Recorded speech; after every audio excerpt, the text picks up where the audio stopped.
Ya, halo Sobat Internet, kembali lagi dengan channel Farm Project. Jadi di video kali ini masih membahas ya tentang sedang hangat diperbincangkan ya tentang OCCRP ini ya, yaitu Organization Corruption Crime Report Project. Bosnya itu adalah beberapa lembaga luar yang ternyata itu pelakunya adalah orang Indonesia juga, guys. Jadi dia itu kayak sistem voting ya, sistem suara. Nah, itu ya sistem voting itu adalah dia hanya menyediakan, kalau nggak salah ya, menyediakan sistem voting, lalu dia votingnya juga dari orang-orang Indonesia juga, yang pastinya ya motifnya adalah nggak lain dan nggak bukan, yaitu adalah pembencinya Pak Jokowi ya, pasti ya. Kayak model-modelnya ntar kita lihat aja, coba saksikan videonya di Opung Parbelak gitu ya. Coba kita simak dulu aja videonya ya, guys, seperti apa videonya, karena kan kemarin itu beritanya ini beneran ada, sorry, beneran nyata atau enggak gitu kan, kita kan masih samar gitu kan kemarin. Nah, ini kita langsung saksikan aja, simak videonya, check this out. Kalian udah tahu kan berita tentang LSM Internasional OCCRP yang merilis Joko Widodo sebagai nominator Presiden terkorup 2024? Ternyata di websitenya nama Bapak Joko Widodo sudah dihapus. Cepat kali. Belum ada 2 minggu loh. Baru 2 hari. LSM sekelas internasional memberikan data yang salah. Ternyata ketahuan bahwa mereka hanya melakukan polling. Takut-takutnya yang mereka polling itu suaranya nggak 16% itu. Ya seragam lah suaranya mengatakan Joko Widodo adalah koruptor. Tapi pada intinya bukan itu. Intinya data mereka data pesanan. Data pesanan kan, karena mereka sudah mengakui bahwasanya pendana mereka itu adalah perusahaan-perusahaan dari Eropa dan juga Amerika Serikat. Di mana Eropa dan Amerika Serikat sempat sakit hati sama Joko Widodo. Karena apa? Karena hilirisasi. Sakitnya itu masih di sini. Ya, mereka berusaha untuk membuat kacau balau bangsa ini dengan apa? Dengan memperkeruh suasana politik di dalam negeri. Sehingga apa? Sehingga mereka berharap bahwasanya hilirisasi dibatalkan.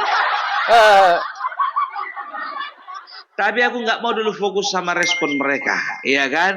Karena aku tertarik dengan respon orang-orang pembenci Jokowi. Kalau ku bilang orang bodoh, kenapa bilang orang bodoh? Begitu cepatnya menerima informasi tanpa pernah menganalisa dan menyaring. Dan sangat disayangkan yang bodoh itu kebanyakan profesor. Profesor bodoh. Gimana kita ini?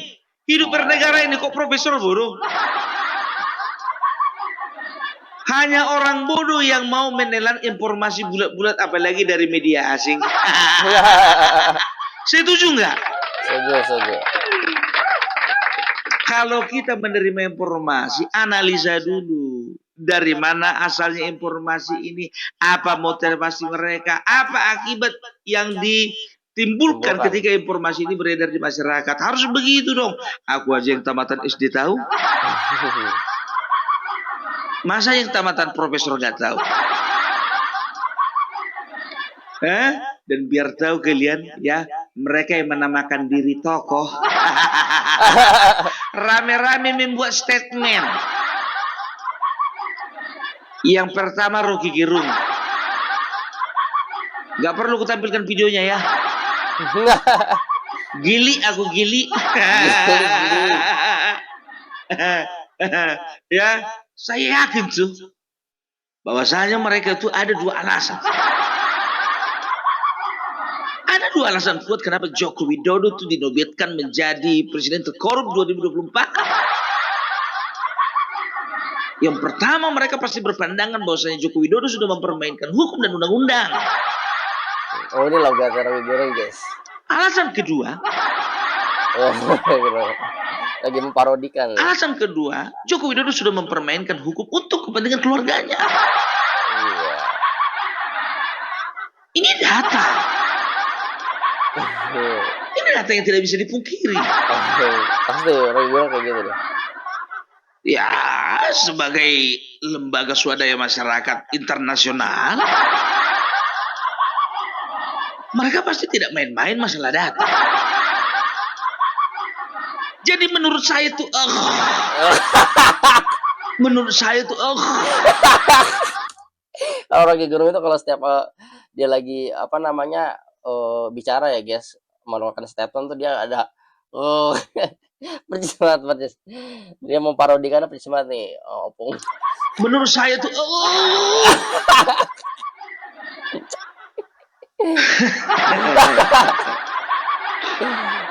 Bung Rocky Gerung, kutagi klarifikasimu ya. Mereka sudah cabut loh.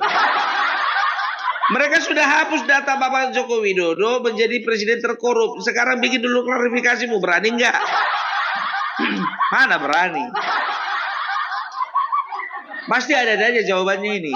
Alah, tahulah kita. Yang kedua siapa? Said Didu.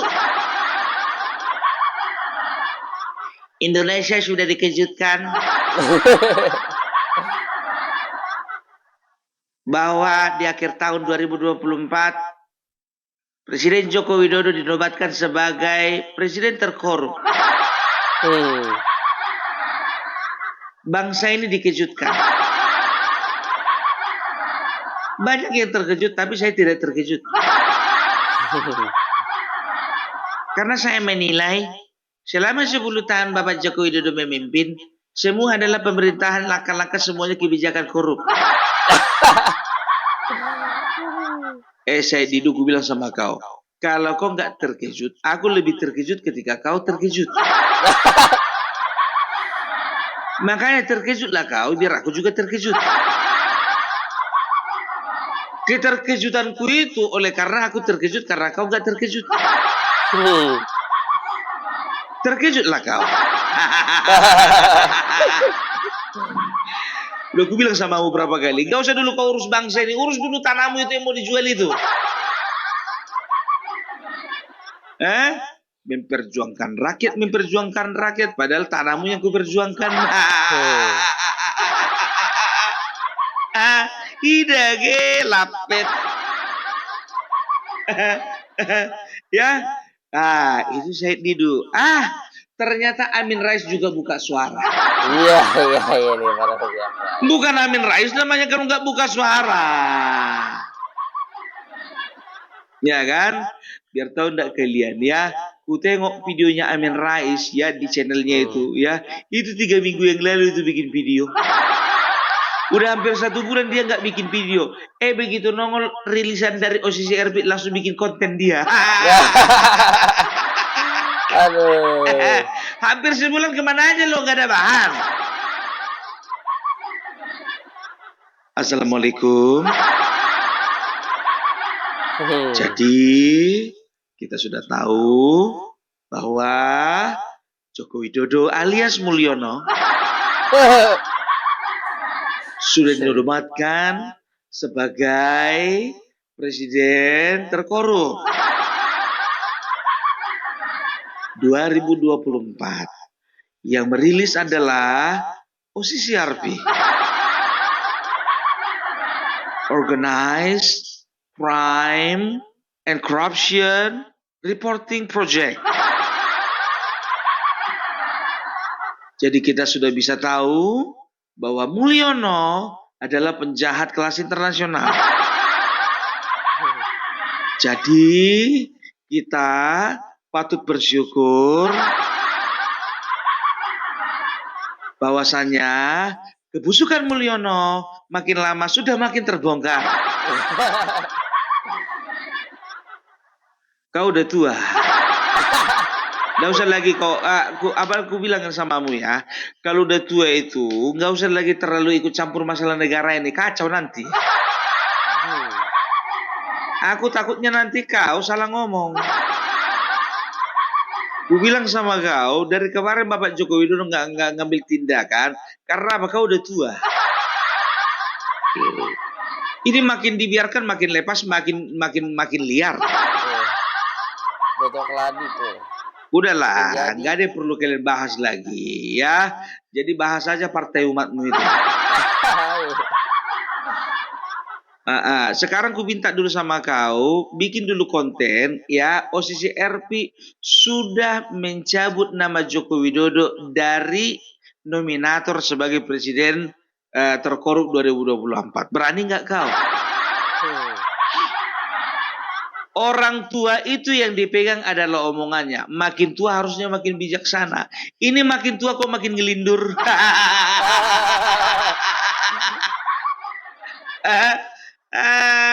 Ya lah memang ini gagak aja. Jadi itu makanya gue bilang, ya kan? Begitu juga Abraham Samad. Ini tokoh. Semuanya yang kusebutkan ini tokoh. Kata mereka. Aku nggak pernah memandang mereka sebagai tokoh. Dirinya sendiri subjektif. Tokoh itu nggak seperti itu. Tokoh itu harus diteladani, kan gitu. Tokoh itu harus membawa perubahan yang positif terhadap komunitas, ya, terlebih lagi di bangsa, Wak. Ya. Tapi kayak gitu, Abraham Samad satu lagi biar tahu kalian apa katanya, ya. Saya mendesak supaya KPK mengusut tuntas kalau memang sudah menerima berita mengenai Joko Widodo sebagai presiden terkorup. Harusnya KPK gerak cepat. Kenapa? Udah gatal tanganmu ya? Apa urusanmu mendesak-desak KPK? Perasaan masih ketua kau, sama kayak sebelah sana. Perasaan masih presiden. Padahal cuma 2 tahun, itu pun tidak dipilih rakyat. Payah ya orang yang merasa ini, yang merasa kaya, merasa masih berguna bagi bangsa ini, padahal sampah. Ku bilang bagi barang siapapun orang ya yang pesimis terhadap bangsa ini, yang tidak memberikan perubahan positif terhadap bangsa ini, itu adalah sampah. Dari kemarin udah ku sampaikan sama kalian, forum-forum sampah. Coba ya, ku bilang sama kalian ya, coba flashback dulu kita, apa yang sudah dihasilkan dari forum mereka? Gebrakan apa, terobosan apa, perubahan apa? Enggak. Yang mereka bahas itu adalah kepentingan pribadi mereka, bukan kepentingan bangsa. Serius. Makanya aku bilang, jadi ketika ada hal seperti ini, ya, mereka langsung membabi buta menyerang Bapak Jokowi. Sekarang aku bilang sama kalian, Bapak Joko Widodo itu bukan lagi presiden. Biarkan beliau beristirahat dengan tenang. Kalau masih ada sakit hati kalian, selesaikan secara jantan. Ini banci namanya ini. Sorry lah dulu ku bilang. Ya kan nggak bagus seperti ini. Ini sifat-sifat yang apa? Terlalu kekanak-kanakan gitu loh. Ya. Ya itu makanya gue bilang kenapa? Karena dia itu bapaknya wakil presiden. Coba dong move on dong. Ini zaman pemerintahan Bapak Prabowo. Bapak Prabowo dong diserang. Dia pengen kali aku ngelihat Refli Harun menyerang Bapak Prabowo gitu. Dia pengen kali aku melihat ya dia di situ terus menyerang Bapak Prabowo, Asto serang Bapak Prabowo, Faisal Asgaf serang Bapak Prabowo, Said itu juga serang dong Bapak Prabowo. Dia pengen kali aku melihat kalian menyerang Bapak Prabowo. Ini enggak, semuanya menjilat.